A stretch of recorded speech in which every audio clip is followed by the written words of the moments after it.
오늘은 로마서 7장 1절에서 6절 본문으로 영적 자유에 이르는 길이라는 제목으로 말씀 나누겠습니다. 자, 첫째로 인간이 부자유한 이유에 대해서 오늘 본문이 말씀하고 있습니다. 먼저 7장 1절을 잠시 보겠습니다. 형제들아, 내가 법 아는 자들에게 말하노니 너희는 그 법이 사람이 살 동안만 그를 주관하는 줄을 알지 못하느냐. 남편 있는 여인이 그 남편 생전에는 법으로 그에게 매인바 되나 만일 그 남편이 죽으면 남편의 법에서 벗어나느니라. 어떻게 인간이 그 율법의 정죄에서 벗어날 수 있는가? 그러니까 인간에게 굴레가 씌워진 그러한 굴레와 속박에서 벗어날 수 있는가에 대한 그 진리의 말씀을 전하기 위해서 사도 바울이 아주 상식적으로 남자와 여자의 그 부부관계를 통해서 설명을 하고 있는 것을 우리가 보게 됩니다. 그래서 폭군 같은 남편에게서 벗어나는 방법은 무엇이냐면 이제 남편이 죽는 거예요. 그러고 나면 자연스럽게 또 이상한 쪽으로 이야기를 끌고 가는 일이 없기를 바랍니다. 그렇게 되면은 자연스럽게 그 남편의 속박에서 벗어나고 그때는 다른 남자에게 시집을 가도 죄가 되지 않는다라는 이 비유를 들어서 인간이 상식적으로 이해할 수 있는 선에서 우리의 구원의 사건이 어떻게 이루어지고 어떻게 우리가 죄와 사망의 법에서 그 속박에서 벗어나게 되는지를 바울이 설명하고 있는 것이죠. 자, 신앙을 설명할 때 항상 성경의 저자들도 초월적인 하나님의 이야기를 이야기하고 있지만 그것을 설명할 때 항상 상식적인 선에서부터 시작해서 설명한다라는 것을 우리가 보게 되는 것입니다. 자, 여러분, 상식적으로 생각해서 초월적인 것을 얼마든지 이해할 수 있다라는 것을 우리가 깨닫기 원합니다. 제가 사는 그 집 근처에 보면은 새로운 그 건물을 이렇게 빌라를 짓고 있는 모습을 보게 됩니다. 근데 요즘 집 짓는 그 속도가 얼마나 빠른지요. 바로 한두 주 전에 막 땅을 파기 시작하더니 뭐 왔다 갔다 하는데 보니까 한두 달 만에 집이 한 두 채가 떡 서 있어요. 얼마나 집을 간단하게 짓는지 참 이렇게 보면 볼수록 새삼 놀랄 때가 있습니다. 근데 여러분, 그렇게 생각해 보자고요. 하루 지나고 났더니 일주일 지나고 났더니 땅이 파져 있었는데 거기에 건물 골조가 올라가 있고, 일주일 다시 후에 봤더니 벌써 집 구조가 다 지어져 있고, 그 일주일 후에 또 봤더니 벽돌이 다 이쁘게 붙어 있고 문이 자동문으로 세팅이 돼 있다면, 그런데 그런 모습을 보면서 그렇게 정교하고 의도적으로 지어진 건축물을 보면서 누군가가 이것은 사람들이 자고 일어나는 사이에 우연하게 저절로 이렇게 건물이 일어난 거다라고 누군가가 그렇게 이야기한다면, 그렇게 이야기하는 사람이 정상으로 보일까요? 아니면 약간 돌봐줘야 될 사람으로 보일까요? 아마 그 제정신이라고 생각하지 않을 거예요. 그런 건물이 일어서려면 분명히 설계한 사람이 있고 분명히 여러 사람이 달라붙어서 인간이 의도적으로 체계적으로 설계에 맞게 그 건물을 지었다라는 것을 알게 되는 것이죠. 여러분, 이 정교한 세상을 보십시오. 그리고 인간이라는 그 피조물을 보십시오. 얼마나 정교한 피조물인가요? 이런 정교한 피조물들을 보면서 내 자신을 보면서 내가 우연히 지어졌고 원숭이의 후손으로 태어났다라고 누군가가 말한다면 그것이 과연 과학이고 상식이라고 말할 수 있겠습니까? 인간이 상식만 있다 해도 이렇게 정교한 세상과 인간이라는 피조물이 분명히 지으신 그런 조물주 하나님이 계시다라는 것을 상식만 가지고 있어도 얼마든지 믿을 수 있다라는 것을 우리가 알아야 되는 것이죠. 여러분, 우리가 그렇기 때문에 오히려 상식적인 사람이라면, 그런 세상을 지으신 하나님이시라면 분명히 우리를 죽은 자 가운데서 일으키시고 부활의 영광으로 우리를 일으키실 수 있는 능력의 하나님이라는 것도 우리가 상식이 있는 사람들이라면 얼마든지 성경을 읽고 이해하고 믿을 수 있다는 것을 우리가 기억하기 원합니다. 자, 인간이 영적으로 부자유한 이유는 무엇입니까? 오늘 말씀에 의하면 법 아래에 있기 때문입니다. 눈에 보이지 않지만 인간은 어떤 법 아래에서 통제를 받고 있습니다. 그것이 하나님의 법이라는 것입니다. 그런데 문제는 무엇이냐면 인간이 죄를 짓는 상태에 있고 죄인으로 태어났는데 자연적인 인간에게 구원의 출구는 없고 그들의 죄를 규제하고 그리고 달아보는 그러한 철저한 하나님의 법 아래에 있다라는 것, 그것이 문제인 것입니다. 하나님의 율법은 인간이 하나님의 법을 범하고 잘못하는 것에 대해서 정확하게 체크하시고 그것을 정죄하지만 그 율법 자체가 구원하는 기능은 없다라는 것이죠. 그리고 세상의 그 영적인 상태, 인간의 영적인 상태는 늘 죄의 굴로 속에서 죄를 짓고 스스로 구원에 이를 수 없는 그런 속박의 상태에 있다라는 것을 성경이 말씀하고 있는 것입니다. 그래서 인간의 상태는 영적인 어떤 결박 상태에 있는 것이에요. 하나님을 떠난 인간은 법의 저촉을 받아서, 하나님의 법의 저촉을 받아서 죄인으로 낙인을 찍힐 수밖에 없고, 지금 인간의 모든 상태는 그런 영원한 형벌이 있는 지옥에 가기 전에 던져지기 위해서 이미 죄인으로서 낙인이 찍혀있고 결박된 상태에 있다라는 것을 알게 됩니다.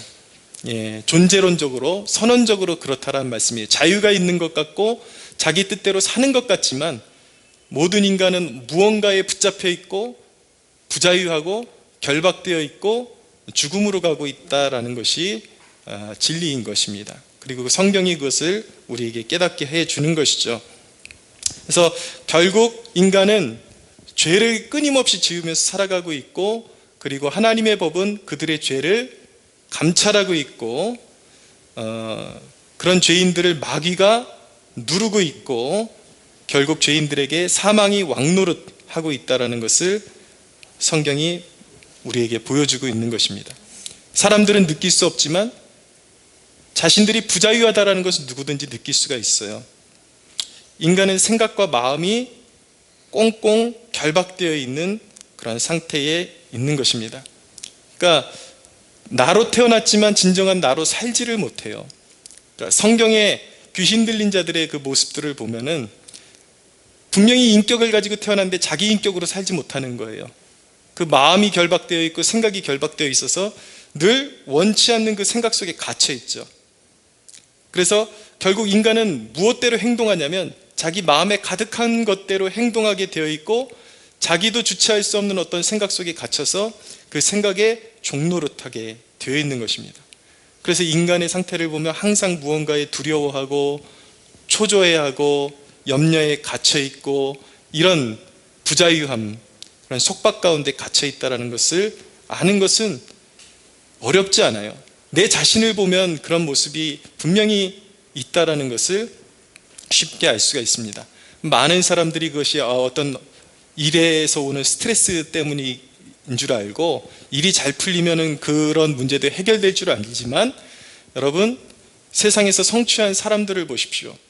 그들이 다 모든 것을 성취했을 때에 그런 속박에서 자유해질 수 있다면 그들이 왜 극단적인 선택을 하기도 하고 결국은 그들도 사망의 길로 걸어가게 되는 것일까요? 결국 인간이 모두가 그 속박에서 벗어날 수 없다는 것을 역사적으로, 인간의 존재론적으로 보여주고 있는 것입니다. 결코 내가 어떤 스트레스 받는 일이 풀린다고 해서 인간의 근본적인 속박, 두려움과 초조함, 염려, 이런 것들에서 벗어날 수가 없어요. 영적인 부자유함에서 벗어날 수가 없어요. 인간에게 필요한 것은 무엇입니까? 궁극적으로 영적인 자유가 필요한 것입니다. 존재론적으로 죄에 노예된 상태에서 완전히 자유한 존재로 그런 영적인 변화가 필요한 것입니다. 할렐루야. 근데 성경이 감사하게도 그런 속박 가운데 있는 인간에게 자유의 길을 보여주신단 말이에요.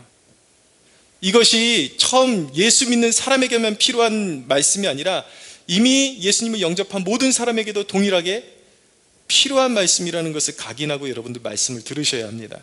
자, 영적 자유의 길은 무엇입니까? 첫째로 법 아래에 있는 내가 죽어야 하는 것입니다. 법 아래에 있는 내가 죽어야 하는 거예요. 여러분, 이 세상이 존재하는 한 이 세상을 규제하는 하나님의 법은 사라지지 않습니다. 죄인들을 통솔하고 죄인들을 감찰하고 정죄하는 하나님의 법은 사라지지 않습니다. 그 속박이 사라지지 않는다라는 것입니다. 그러니까 하나님이 율법이 나쁘고 하나님이 나빠서가 아니라 하나님은 가장 선하신 분이시고 율법도 선한 것이지만 인간이 그것을 지킬 수 있는 능력이 없기 때문에 스스로가 노예가 되고 죄의 올무에 빠지게 되고 사망에 갇히게 될 수밖에 없다라는 것이죠. 그러면 자유의지라면 어떻게 되는가? 그 법은 그대로 존재하고 있는데 그 법의 규제를 받지 않는 상태로 내가 변화되어야 되는 거예요. 죄 덩어리인 내가 죽어야 하는 것입니다. 근데 여러분, 내가 자유를 얻으려면 죄값을 내가 스스로 다 지불해야 되는데 그러면 해결돼요. 죄값을 다 지불하게 되면은 나를 올가매는 속박에서 자유케 될 수가 있는 것이죠. 근데 문제는 무엇입니까? 우리가 지불할 게 없다라는 것입니다. 인간의 상태를 무엇이라고 하냐면 도덕적 파산적 상태다. 영적인 파산 상태다. 하나님 앞에 끊임없이 죄를 짓고 끊임없이 그러한 죄의 굴레 속에 스스로가 갇혀있는 존재이기 때문에 그 죄값을 지불할 수 있는 능력이 인간에게 없기 때문에 결코 인간이 지불할 수 있는 방법은 단 하나예요. 지불할 수 있다 그러면 그것은 무엇이냐면 내 죄값대로 형벌을 받는 것입니다. 그럼 지옥에 가야 되는 것이죠. 길이 없는 것이죠. 살 길이 없는 것입니다. 그런데 여러분, 참 감사하게도 죄 아래에 있던 나는 죽고 우리의 영이 새로 거듭나서 은혜의 자녀, 하나님의 자녀가 되는 일이 가능하다고 성경이 말씀하고 있습니다. 그것을 가능하게 하는 것이 바로 기독교인 것입니다. 누구 안에서요? 예수 그리스도 안에서 그 일이 가능한 것입니다. 할렐루야. 예수님이 우리에게 죄의 자녀에서 은혜의 자녀, 하나님의 자녀로 변화되는 일을 가능하게 하시는 유일한 분이라고 성경이 우리에게 선언하고 있는 것입니다. 할렐루야. 여러분, 어떤 목사님의 간증을 들었는데 어렸을 때에 서울로 상경을 했는데 여러 가지 어려움이 있었기 때문에 어렸을 때 이제 돈을 벌기 위해서 서울로 상경을 했는데 서울역에 도착하자마자 제일 먼저 이 어린 아이를 발견한 세력이 누구냐면 서울역 근처에서 앵벌이 조직 폭력을 하는 앵벌이 조직이 이 아이를 발견한 거예요. 이 목사님을 발견한 거예요. 어떻게 하다 보니까 이 앵벌이 조직에게 붙잡혀가지고 수년 동안 앵벌이 생활을 해야 되는 그런 안타깝고 그런 정말 험난한 그런 세월을 보내야 했다라는 것을 간증하시는 것을 듣게 되었습니다. 여러분, 구원이라는 것을 설명하면 이런 거예요. 이런 앵벌이 폭력배의 손에서 건짐을 받아서 다시 부모의 품으로 돌아가는 것과 같은 것이 바로 구원인 것입니다.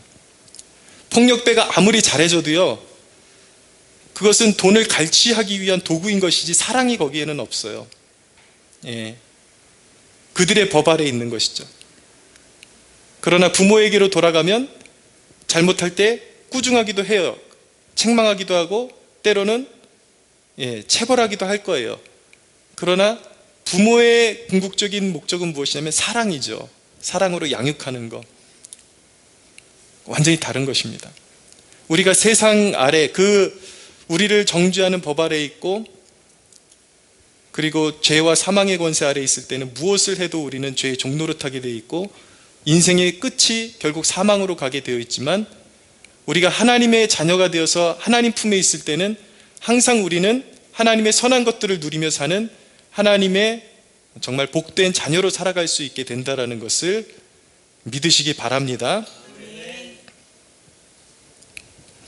근데 이 일이 어떻게 이루어집니까? 이런 일이 그런 갈취하는 폭력배의 손에서 하나님의 자녀되는 이런 일들이 어떻게 일어나는가? 4절을 보십시오. 4절 같이 한번 읽어볼까요? 그러므로 내 형제들아 너희도 그리스도의 몸으로 말미암아 율법에 대하여 죽임을 당하였으니 이는 다르니 곧 죽은 자 가운데 살아나신 이에게 가서 우리가 하나님을 위하여 열매를 맺게 하려 함이라. 자, 4절에 그리스도의 몸으로 말미암아 이 놀라운 역사가 가능해졌다라고 말씀하고 있습니다. 하나님의 아들이 몸을 입으시고, 인간의 몸을 입으시고 내가 받아야 될 형벌을 대신 받으심으로 내가 치러야 될 죄값을 다 지불하셨습니다. 그렇기 때문에 예수 그리스도를 믿는 자는 죄 아래에 있던 나의 죽음을 경험하고 하나님의 자녀로 다시 살아나는 놀라운 역사가 있게 되는 것입니다. 할렐루야. 그래서 죄의 속박에서, 사망의 정죄에서 벗어나서 하나님의 자녀의 권세를 누리는 자유한 몸이 되는 것이죠. 그것을 가능하게 하시는 분이 우리 주 예수 그리스도시다. 예수님이 그 일을 이루셨다. 나를 대신해서 그 일을 이루셨다.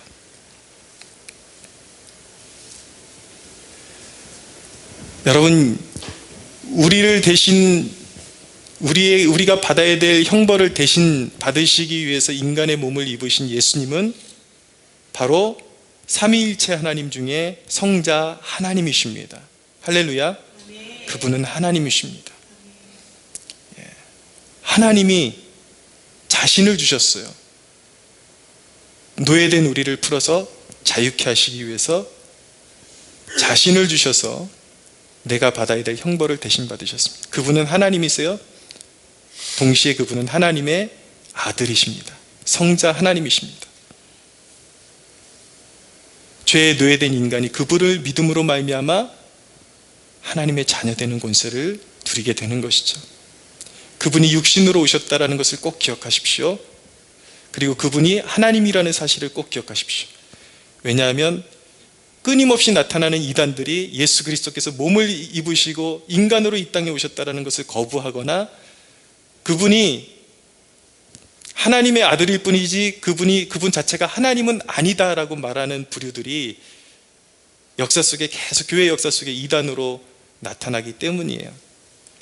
여호와의 증인 같은 그런 이단들은 예수 그리스도의 그런 어떤 그런 신적인 존재인 것을 인정하면서도 예수 그리스도는 성부 하나님 같은 완전한 하나님은 아니시고 그냥 좀 열등한 신에 불과하다, 그런데 그것은 이단인 것입니다.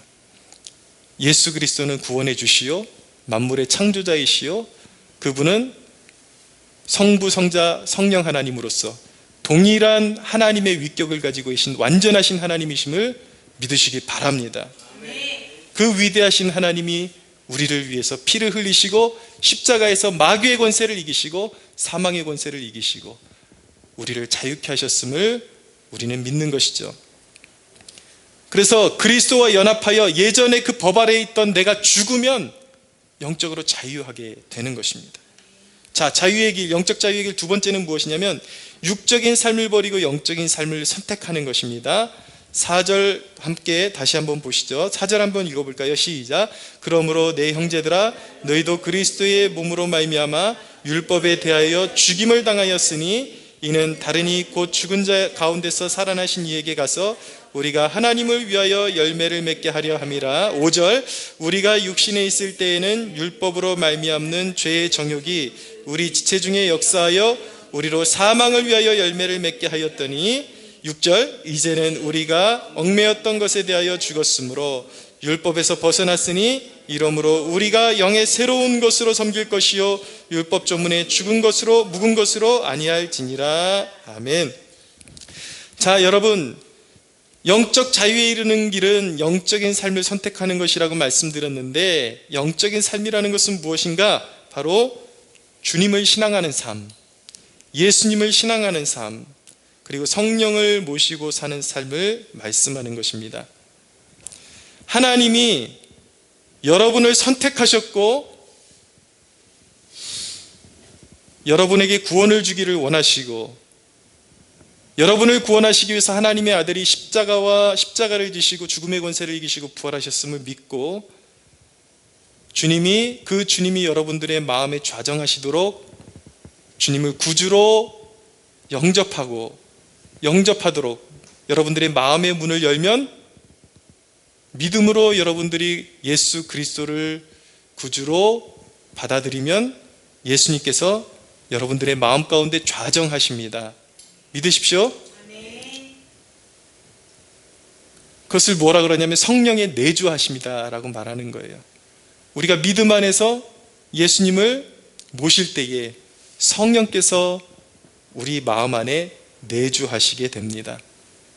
죄인인 우리의 마음이 하나님이 좌정하시는 성소가 되고 예배가 일어나는 성전이 되는 것입니다. 할렐루야. 왜 우리가 거룩한 존재인지 아십니까?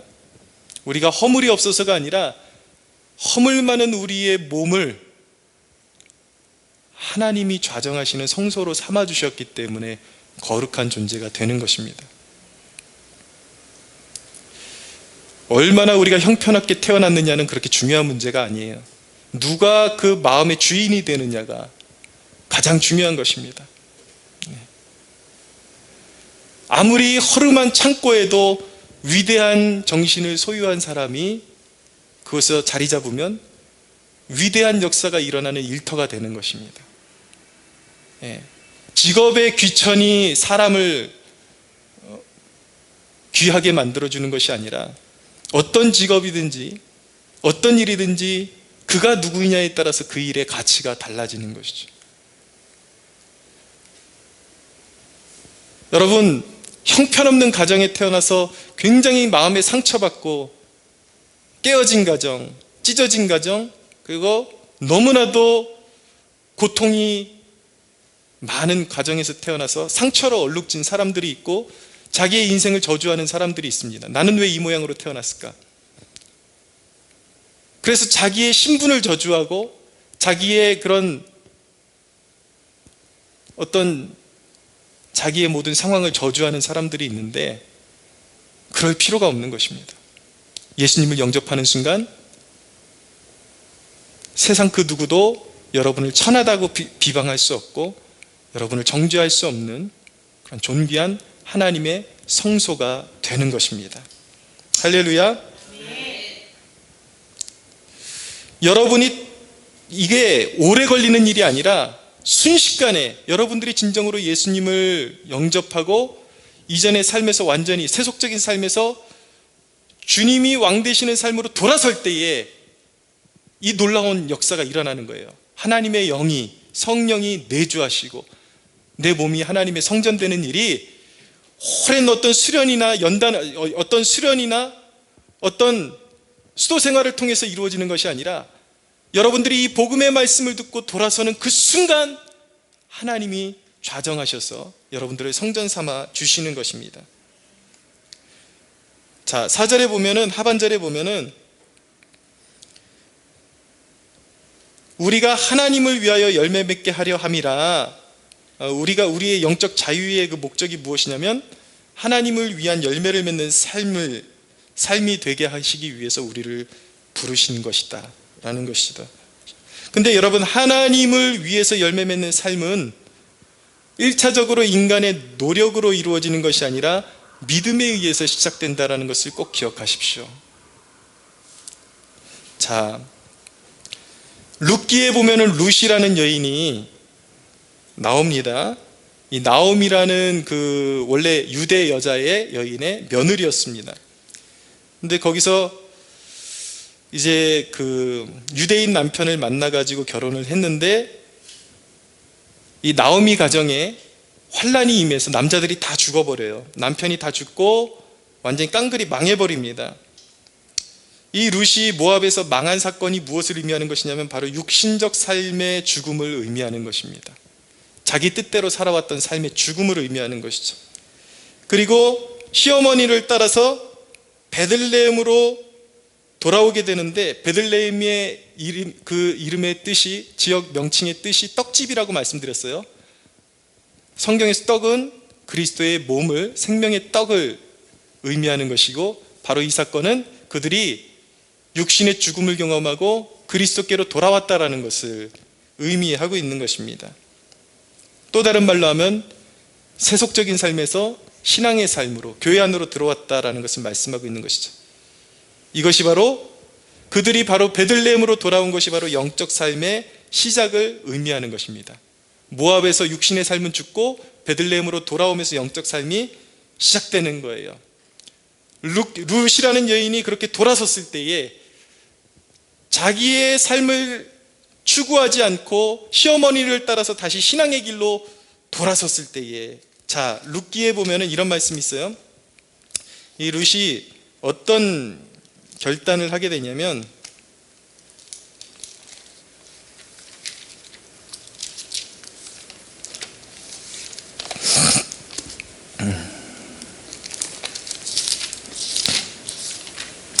룻기 1장 16절에 보면 이런 말씀이 있습니다. 룻의 결단을 이렇게 말합니다. 룻이 이르되 내 어머니를 떠나며 어머니를 따르지 말고 돌아가라 강건하지 마옵소서. 어머니께서 가시는 곳에 나도 가고 어머니께서 머무시는 곳에 나도 머물겠나이다. 어머니의 백성이 나의 백성이 되고 어머니의 하나님이 나의 하나님이 되시리이다. 결코 이제는 어머니를 떠나지 않고 내가 죽어도 살아도 이제는 하나님의 백성으로 살아가겠습니다. 그러고 같이 베들레헴으로 돌아옵니다. 근데 그때부터 어떤 역사가 시작됩니까? 그때부터 이 룻의 삶 가운데 하나님의 임재가 나타나기 시작하는 것입니다. 하나님이 그를 향해 가지고 있던, 그녀를 향해서 가지고 있던 하나님의 계획이 베들레헴으로 돌아왔을 때 펼쳐지기 시작하는 거예요. 룻기 2장 3절에 보면은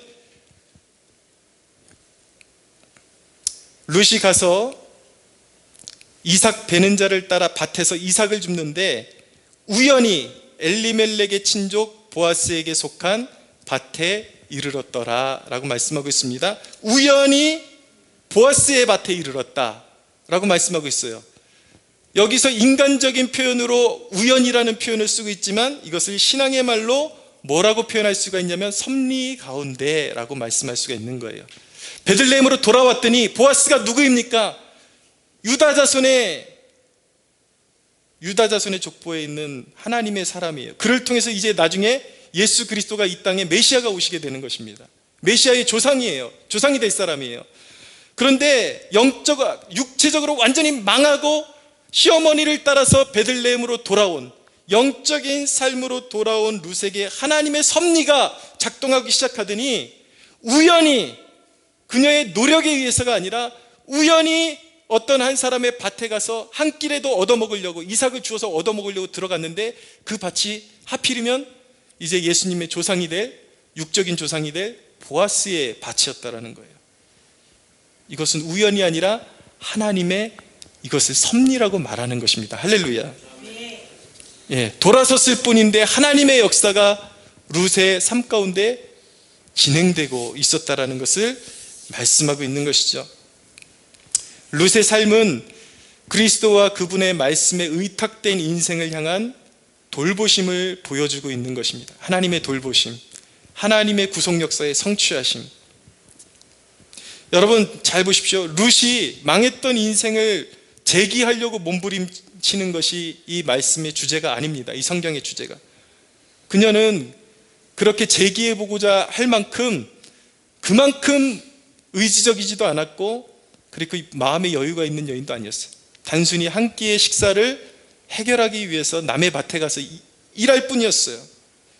비록 수고롭고 여전히 어려운 삶이 그녀의 삶 가운데 있기는 했지만 하루하루 은혜 아래 살아가게 된 것입니다. 여기에 영적인 비밀이 숨어 있는 것입니다. 하나님께, 그리스도께 우리의 삶을 의탁하게 되면은 환경에 매이지 않는 영적 자유함을 경험하게 됩니다. 왜냐하면 나의 상황이 좋든지 나쁘든지 그 모든 상황을 주관하셔서 합력하여 선을 이루셔서 하나님의 거룩하신 뜻을 이루시기 때문인 것입니다. 할렐루야. 할렐루야. 그렇기 때문에 그리스도께 의탁한 삶은요, 고난이 오면 고난 나름대로의 역할을 해요. 그것이 사람을 더욱더 영적으로 살찌게 하고 비옥하게 하고 더 견고하게 하고 더 영적으로 성숙하게 하는 것이죠. 그리고 하나님이 주시는 축복들이 그의 삶을 더욱더 기름지게 하고, 고난은 고난대로 그에게 유익이 되고 또 부요한 삶은 부요한 삶대로 그의 삶을 기름지게 하는 그런 축복이 있게 되는 것이죠. 상황을 뛰어넘는 존재가 된다는 것입니다. 디모데후서 1장 12절에 보면 이런 말씀이 있습니다. 이로 말미암아 내가 또 이 고난을 받되 부끄러워하지 아니함은 내가 믿는 자를 내가 알고 또한 내가 의탁한 것을 그날까지 그가 능히 지키실 줄을 확신함이라. 내가 의탁한 것, 나의 생명을 그리스도께 온전히 의탁했기 때문에 그리스도께 인생을 의탁한 사람은 환경에 의해서 망하지 않습니다. 할렐루야. 환경의 종이 되지 않습니다. 사망의 종이 되지 않습니다. 그의 영혼이 이미 하나님께 의탁되었습니다. 예수님께서 그 일을 이루셨습니다. 예수님이 우리에게 자유를 주셨습니다. 할렐루야. 예수님이 말씀하셨어요. 나를 믿는 자는 죽어도 살 것이다. 죽어도 사는 자는 결코 죽지 않아요. 망하지 않아요. 예수님이 우리에게 주신 것은 영원한 생명이에요. 사망도 환난도 핍박도 결코 그리스도인을 망하게 할 수 없습니다. 할렐루야. 예수님께서 말씀하셨습니다. 너희가 세상에서 환난을 당하나 담대하라. 내가 세상을 이겼노라. 할렐루야. 그리스도께 맡겨진 인생, 그리스도와 연합하여 있기 때문에 망하는 것 같지만 망하지 아니하고, 죽은 자 같지만 죽지 아니하고, 가난한 자 같지만 부요하고, 많은 사람들을 풍성하게 하는 그런 복된 인생으로 변화된 것입니다. 여러분, 주님께 맡겨진 인생은 어려움이 와도 주님께서 그 상황 가운데 마음을 열어주셔서 항상 주님이 함께 계심을 알게 하시고, 그렇기 때문에 모든 상황 가운데서 자유해질 수 있게 되는 것입니다. 주님께 맡겨진 인생, 모든 상황 가운데 주님께 모든 것을 맡겨드리는 인생은 상황이 들쑥날쑥한다 그래도 마음의 평안을 누릴 수밖에 없는 거예요. 왜냐하면 그 모든 과정은 주님의 생명이 역사하는 통로가 될 뿐이고, 주님의 뜻이 이루어지는 통로가 될 뿐이지, 나를 좌지우지하게 하거나 내 인생을 송두리째 멸망시킬 수 있는 그런 힘을 가지고 있는 것이 아니기 때문인 것입니다. 그리스도께서 우리 안에 믿음 안에서 주신 그 생명력이 세상을 이기는 생명력임을 믿으시기 바랍니다. 죽음도 이기는 생명력임을 믿으시기 바랍니다. 그렇기 때문에 하나님께 온전히 의탁한 인생, 그리스도께 온전히 삶을 드린 인생은 삶이 고돼도 항상 소망이 넘치는 거예요. 고린도후서 3장 17절은 말씀합니다. 주는 영이시니 주의 영이 계신 곳에는 자유함이 있느니라. 할렐루야. 그러므로 여러분의 인생 가운데 환난과 곤고함이 오더라도, 역경이 오고 고난의 길이, 고생의 길이 있을지라도 내가 예수 믿는데 이게 무엇인가? 그러지 마십시오. 이 길이 바로 하나님의 뜻이 이루어지는 길이기에 이 인생의 무거운 짐도 내가 기쁨으로 질 수가 있고, 이것은 내게 아무것도 아니고 이것은 소망의 길이라는 것을 날마다 믿음으로 선포하며, 하나님의 말씀대로, 하나님의 뜻은 무엇입니까? 항상 기뻐하라, 쉬지 말고 기도하라, 범사에 감사하라. 할렐루야. 그 은혜 아래 살아가시는 여러분들 되시기를 축복합니다. 자, 말씀 한 가지 드리고 정리하려고 합니다. 그런데 오해가 있어요. 많은 사람들이 오해 아래 살아가는 사람들이 있습니다. 율법 아래에 있지 않다라는 말을 방탕함의 근거로 삼을 수 없다라는 것을 기억하십시오. 많은 사람들이 나는 율법 아래에 있지 않으니까 나는 자유해, 그러면서 세속적인 삶을 탐닉하는 모습을 보입니다. 그러나 여러분, 우리가 율법 아래에 있지 않다라는 그 말씀은 율법의 저주 아래, 이제 율법이 그 저주하고 정죄하는 정죄 아래에 있지 않다는 뜻이지, 율법이 성도에게 아무 쓸모 없다는 뜻이 결코 아닌 것입니다. 여러분, 하나님을 향한 열매를 맺는 삶은 믿음으로 시작된다고 말씀드렸는데, 우리의 삶 가운데 성도로서 풍성한 신앙의 열매를 맺는 삶을 살기 위해서는 하나님의 말씀을 사랑하고 말씀을 따라서 순종해야 하는 것입니다. 여러분, 이제 육신이 좋아하던 삶은 어제로 족한 거예요. 게으르고 방탕한 삶을 벗어버리고 예배에 힘쓰고 말씀과 기도에 전념하고 여러분들이 영적으로 필요하다면 여러분들의 삶 가운데 영적으로 여러분들을 뒤처지게 하고 하나님과 멀어지게 하는 관계가 있다면 그런 관계도 정리할 필요성이 있는 것입니다. 새 속성을 버려야 되는 거예요. 여러분들이 하나님이 부르신 부르심 안에서 풍성한 열매를 맺기 위해서 온전히 여러분들을 그리스도의 것으로 드리기 위해서 그러려면 세상적인 것들을 정리하고 온전히 하나님께 집중하는 삶을 선택해야 하는 것입니다. 여러분, 그리스도인의 삶의 모습은 하늘을 가리키는 손가락이 되어야 하는 것입니다. 여러분의 삶은 하나님이 살아계신다라는 것을 증거하는 손가락이 되어야 하는 것입니다. 그러므로 막 살면 안 되는 거예요. 세상을 탐닉하며 살아서는 안 되는 것입니다. 죄와 타협하며 살아서는 안 되는 것이고 늘 예배자의 모습으로 여러분들이 세상 가운데 하루하루를 살아가야 하는 것입니다. 할렐루야. 죄되고 속된 것은 버리고 항상 하나님께 영광이 될 만한 것들을 선택할 수 있는 여러분들 되시기를 바랍니다. 여러분, 우리가 주님을 사랑하는 마음으로 말씀에 귀를 기울일 때에 하나님은 항상 우리의 삶 가운데 좌정하셔서 가장 선한 길로 인도하시고 그 전능하신 손길로 우리를 도우시고 하늘의 평안을 주심을 기억하시기 바랍니다. 할렐루야. 네, 시편에 있는 말씀 읽어드립니다.